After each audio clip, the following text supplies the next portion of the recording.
Les philanthropes d'aujourd'hui, ce sont des personnes comme vous et moi, finalement des personnes qui souhaitent mener à bien, soutenir des causes qui leur tiennent à cœur. Ces philanthropes, aujourd'hui, on peut noter que leur âge a tendance à être abaissé. En effet, de plus en plus, nos chefs d'entreprise, ce que l'on pourrait surnommer des philantrepreneurs, souhaitent développer à la fois des projets professionnels, mais également soutenir des projets qui leur tiennent à cœur. Pour ce faire, nous devons de les accompagner en structurant pour eux des solutions ad hoc qui leur permettront de répondre au mieux à leurs différents objectifs.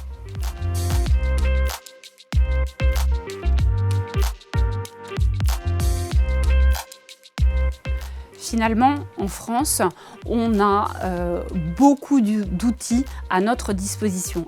Vous avez, dans un premier temps, la possibilité finalement de recourir de façon assez simple à un don. Ces dons seront défiscalisés. C'est la première technique qui peut être à notre disposition.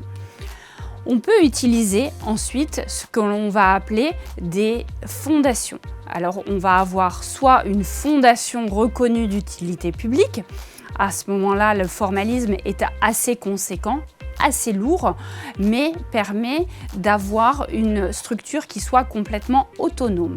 Si le client souhaite, par exemple, avoir un véhicule qui soit beaucoup plus souple, on peut utiliser des fondations sous égide, c'est-à-dire que cette dernière fonctionne en étant abritée par une structure plus large. Pour autant, ma préférence va sans aucun doute aux fonds de dotation qui sont des entités relativement récentes mais qui fonctionnent de façon autonome et qui vont avoir la possibilité d'arbitrer entre d'un côté finalement des fonds qui pourront être consommés, tandis que d'autres seront immobilisés pour répondre à l'intérêt général en cause.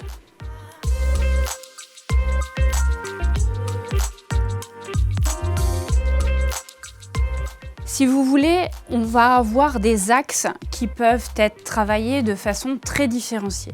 Vous allez avoir des philantrepreneurs qui vont aller plutôt s'intéresser, et cette thématique est d'actualité, aux causes liées au climat, au développement durable.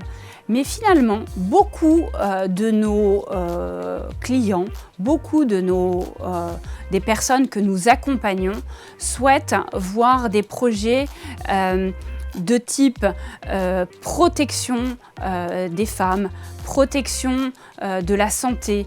On va avoir beaucoup de causes liées à l'éducation et finalement à la progression des enfants. Et enfin, on peut remarquer certains projets liés essentiellement à de l'art.